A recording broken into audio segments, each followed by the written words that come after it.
Many of you have been asking, how do I make my own sourdough starter? And the answer is very simple. All you have to do is mix some water with flour, give it some time, and you'll end up with a sourdough starter. The whole process should take about 7 days, and this is what you want to end up with. An active, bubbly starter that smells slightly sour but overall pleasant. Before you create your starter, weigh your container. This will come in handy. For example, this weighs 250 grams.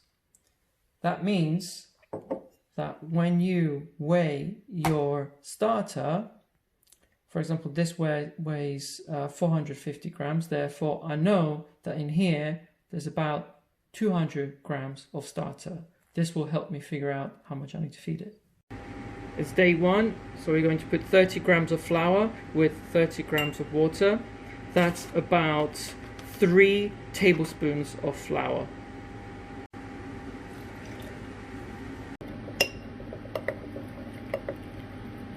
You're looking for a pancake batter-like consistency, like that.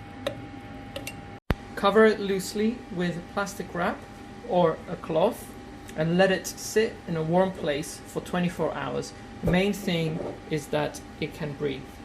It's been about 24 hours and as you can see, some bubbles have formed. We're going to add 30 grams of flour as we did before and 30 grams of water.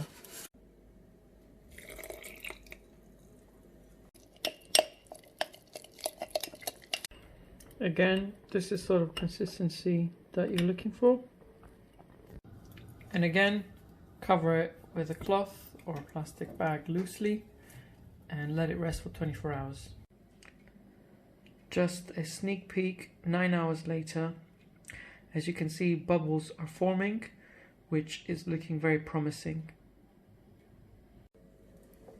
It's day 3.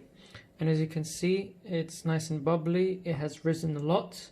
What we're going to do is discard half of this, so about 60 grams, and we're going to feed it again.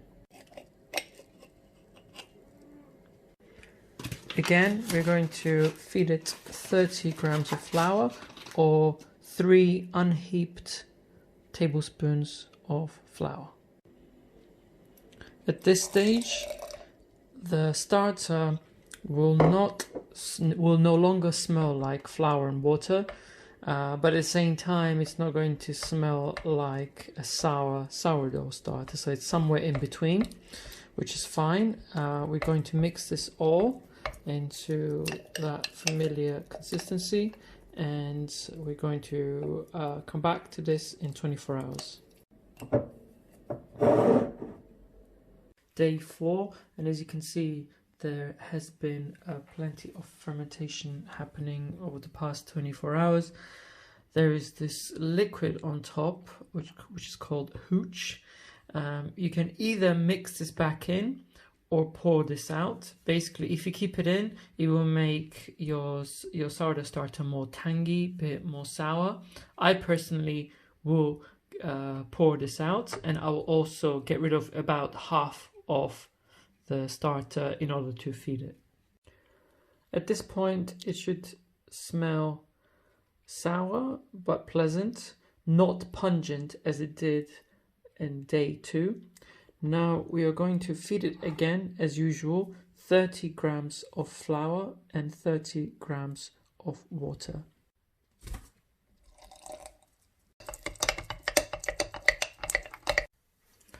We're going to cover it as usual and let it rest for 24 hours.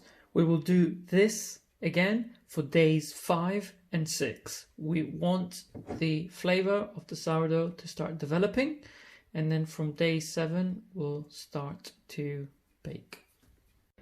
It's day 7. We're going to pour out the hooch and we're going to start feeding it with the intention of baking tomorrow. So we're going to feed this at least twice today, depending on how much it rises. We'll feed it with 60 grams of flour and 60 grams of water. I used about 4 heaped tablespoons of flour, and we'll check back on this in about 4 to 5 hours, and we can actually seal it with a lid this time.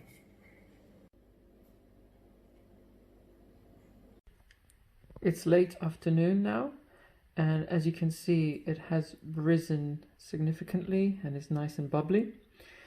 Now I'm going to feed it again for the second time, and I'm going to feed it just before going to bed, so late tonight as well. That will mean this would have been fed 3 times in total. That means we can start our baking and preparation process tomorrow morning. I'm feeding it 3 times today. It's because I want it to be as active and bubbly as possible for tomorrow when I actually need it. If you're baking often, then keep it in a sealed container on your counter and feed it once a day. You're going to want to feed it twice the day before you intend to bake. If you intend to bake occasionally, so once every other week, you can store this in a fridge. So you just feed it as normal, put it in a fridge, but make sure to take it out at least 2 days before you tend to bake, and feed it at least twice a day on those 2 days. An important thing to bear in mind that more you feed it, more starter you're going to end up with. Therefore, it's important to discard some of the starter before you feed it. But of course, bear in mind how much you will need for when you bake.